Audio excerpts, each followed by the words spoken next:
Olá a todos, eu sou o Guilherme Pimenta e desta vez venho-vos trazer a minha opinião do livro Um Sonho de Beleza, de Laura Baldini.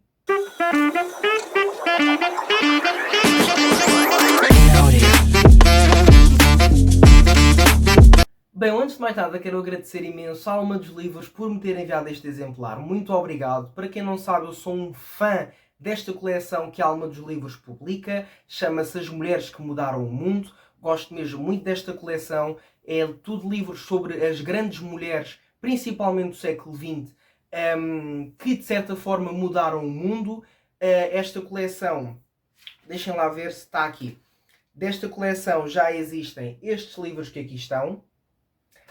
E portanto agora este é então o quinto desta coleção e fala sobre a Estée Lauder. E portanto é a biografia romanceada desta jovem que quis mudar o mundo, quis mudar a forma como as mulheres se viam a si mesmas e que arranjou uma forma acessível de o fazer, a que todas as mulheres se sentissem bonitas e poderosas, e que de certa forma ajudou também a que estas mulheres não deixassem que os maridos controlassem o que elas faziam, ou vestiam, ou punham na cara. E isto de certa forma, deixem-me só focar aqui a câmera, e isto de certa forma foi o que esta jovem fez durante grande parte da sua vida. Mas portanto vamos voltar ao início, já me estava aqui a dispersar. Então, nós aqui, como eu vos disse, vamos conhecer a jovem Etsy. Ela não se chamava Estée Lauder, ela nasceu, peço desculpa, Etsy, não é Etsy, é Esti. E este livro passa-se no século XX, como é óbvio. Queria-vos dar aqui umas datas. Nós vamos começar o livro em Nova York. O livro todo passa-se em Nova York, em Manhattan, de 1941. E em 1941 a nossa Estée Lauder já é uma mulher muito bem sucedida, com os seus cremes, com os seus pós, tudo portanto, para hidratar a pele e tudo mais. E ela está aqui em 1941, em Manhattan, e ela está aqui a ir assistir a um concerto do Frank Sinatra. Na altura, pelo que eu percebi, confesso que não sou um grande conhecedor portanto, da vida musical, ou de como é que nasceu o jovem Frank Sinatra, como é que ele se começou a destacar no mundo da música, mas pelo que eu percebi ele estava a começar aqui em 1941 e ela está acompanhada com uma pessoa que é o Charles Moscovitz, que é aqui um executivo de uma empresa cinematográfica, de uma distribuidora, que é aquela distribuidora que se vê muitas vezes com um leão a aparecer e a rugir, é a Metro-Goldwyn-Mayer. Agora estava aqui a confirmar.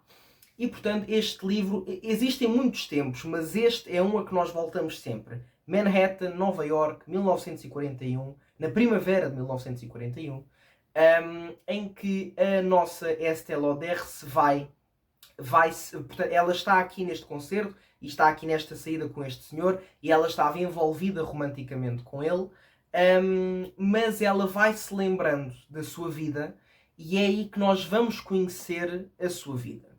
E então, a jovem que nasceu Esti, o primeiro tempo do livro é em 1922, outubro de 1922, e a nossa jovem Esti pedia ao seu tio para misturar cremes, porque ele era um farmacêutico vindo da Áustria, portanto refugiado vindo da Áustria para os Estados Unidos, e ele era um farmacêutico e ela pedia-lhe para ele misturar cremes para as suas jovens amigas da escola, uma vez que ela própria usava os cremes que o tio misturava e, portanto, ela queria dar às amigas aqueles cremes tão bons, tão aromatizados, que faziam tão bem à pele, deixava a pele muito macia, e ela acabou por se apaixonar por este mundo graças a esse seu tio.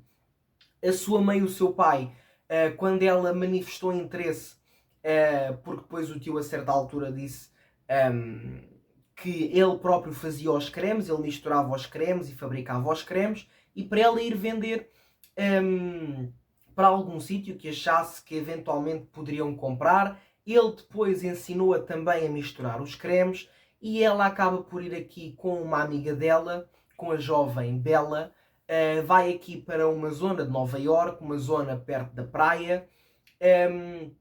Montam ali uma espécie de uma banquinha. Ela tinha aqueles boiões que na altura eram frascos onde se punham os doces. Ela punha aí os cremes. E estas pessoas que estavam na rua acabavam por vê-la e acabavam por perguntar. Ela própria fazia demonstrações para as pessoas verem o creme, sentirem a pele mais macia. E foi assim que esta jovem começou e nunca mais parou até alcançar o sucesso que hoje em dia a marca Estée Lauder tem. Ela, a certa altura, também vai passar férias com a irmã e com esta sua melhor amiga, a Bella. Vão passar férias porque o pai tinha alugado um bangalô para elas irem passar férias as três. E queria-vos...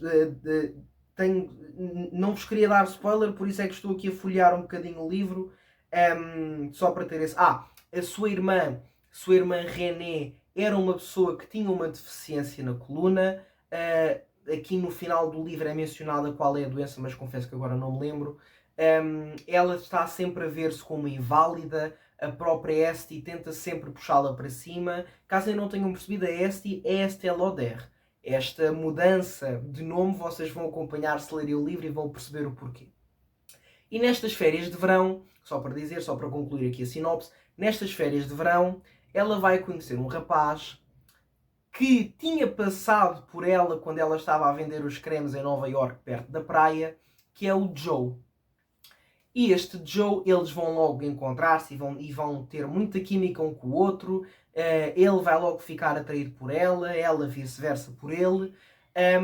E a partir daqui não vos quero contar mais, porque isto ao fim e ao cabo é a vida da Estée Lauder, mas eu próprio não sabia e acabei por encontrar aqui uma história com muitas nuances que eu desconhecia e quero que vocês sintam o mesmo. Não vos quero estar aqui a dizer tudo, mesmo isto sendo um livro histórico e a senhora já tendo morrido. Quero que vocês descubram esta história e não vos quero dar muitos spoilers para além disto. De dizer que a partir daí o livro todo vai ser sempre a Esté a tentar misturar cada vez mais cremes, a tentar vender cada vez mais cremes, a tentar pôr as senhoras da sua altura para cima com a sua autoestima mais elevada para mostrar que uma mulher tem que se arranjar, uma mulher tem que se sentir bonita, uma mulher não tem que fazer aquilo que o marido quer, uma mulher não tem que se vestir como o marido quer, e ela foi uma grande lutadora neste sentido, porque ela própria, quando as suas clientes ou algumas amigas lhe diziam: ai, se o meu marido soubesse que eu estava na rua a vender, ela fica sempre: então, mas porquê? Porquê é que isso tem a ver? Então, mas uma pessoa já não pode, uma mulher já não pode ter um negócio, uma mulher tem que ser uma mulher de casa, tem que se limitar a estar em casa, a fazer as lides da casa e não pode ser nada mais do que isto. Esta importunava-se muito com estas questões e ela fazia com que essas suas... com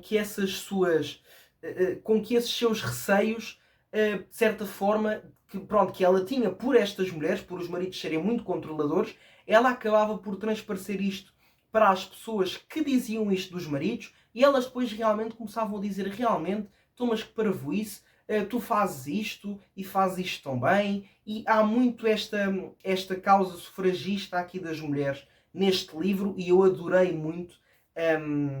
Eu adorei o livro todo, mas também gostei muito disso. E foi um livro que eu adorei de paixão. O meu relógio neste momento está ali a dizer que eu tenho de me levantar. Eu não estou com ele no pulso, senão já o tinha desligado. Mas isto para dizer que é um livro muito, muito, muito bom. Passou a ser o meu livro preferido desta coleção das mulheres que mudaram o mundo. Esta história é muito inspiradora. Esta história é uma história que nós podemos ver que algumas mulheres do século XX começavam a rebelar-se de certa forma por só terem de ser mulheres de casa e nada para além disso. É um livro muito interessante do ponto de vista histórico também. Havia aqui situações que eu não fazia a mínima ideia de que aconteciam, tanto nos Estados Unidos, ou mesmo como sociedade no geral. Ou seja, houve aqui muitos pormenores históricos que eu não tinha conhecimento. Por exemplo, durante a Lei Seca, nos Estados Unidos da América, um livro que eu li há pouco tempo, do Pedro Almeida Maia, também ilustrava um pouco isso, mas em plena lei seca, as famílias mais nobres, as que tinham dinheiro, não queriam saber. Eles tinham bebida na mesa e enfrascavam-se completamente. E isto acabaram por ser aqui alguns pormenores que eu não tinha conhecimento e acabaram por acrescentar muito à minha experiência de leitura e ao meu conhecimento, de certa forma, do século XX, de um ponto de vista histórico, social, de um ponto de vista também de como é que estas mulheres tinham tanto medo em verbalizar certas coisas, que só falavam com mulheres próximas, porque não queriam que os seus maridos soubessem que elas pensavam assim, e a ST acabou por desmistificar um bocado isso, acabou por ajudar a que estas mulheres se sentissem bem, se sentissem donas de si mesmas, que não precisam de um marido, seja para trazer comida para a mesa, ou seja para qualquer outra coisa. Ela foi uma jovem lutadora nesse sentido, uma jovem e depois mulher também, porque ela quando foi mulher, quando se tornou mulher, acabou por não perder essa linha de raciocínio, essa linha de pensamento, e acabou por lutar ainda mais afincadamente contra esse dogma, por assim dizer. E foi um livro que eu gostei mesmo, mesmo, mesmo muito. Adorei conhecer esta biografia romanceada da S.L. Oder. É o livro desta série que eu li até agora mais viciante de todos. Vocês querem só ler mais um capítulo, sempre só mais um capítulo, e quando dão por vocês já acabaram o livro, que foi o que me aconteceu. Eu ia acabar o livro no dia a seguir, ou seja, de acordo com as metas que tínhamos estipulado para a leitura conjunta no Margem Sul a Ler, e acabei por terminá-lo um dia ou 2 dias antes daquilo que era previsto, porque eu não conseguia parar de ler o livro. Eu queria sempre saber mais, queria sempre saber como é que a história finalmente iria acabar. E é um livro, na minha opinião, muito, muito bom, que eu vos aconselho imenso e que gostei muito e que tenho a certeza que vocês também vão gostar, porque conhecemos aqui uma mulher extraordinária, uma mulher que deu muito à área da cosmética, uma mulher que, acima de tudo, sempre apoiou as mulheres, sempre, durante toda a sua vida, e eu gostei mesmo muito e, portanto, dei 5 estrelas a este livro. O flash já se desligou, porque eu já estou com bateria fraca, mas gostei mesmo, mesmo muito e espero que vocês leiam e que gostem também. Esta foi a minha opinião, muito obrigado a todos, espero sinceramente que vocês tenham gostado. Se gostaram, não se esqueçam de deixar o vosso like, não se esqueçam de ter o meu link da UC, caso queiram comprar alguma coisa com esse link, já sabem que eu estarei imensamente agradecido. Muito obrigado a todos, fiquem bem e boas leituras.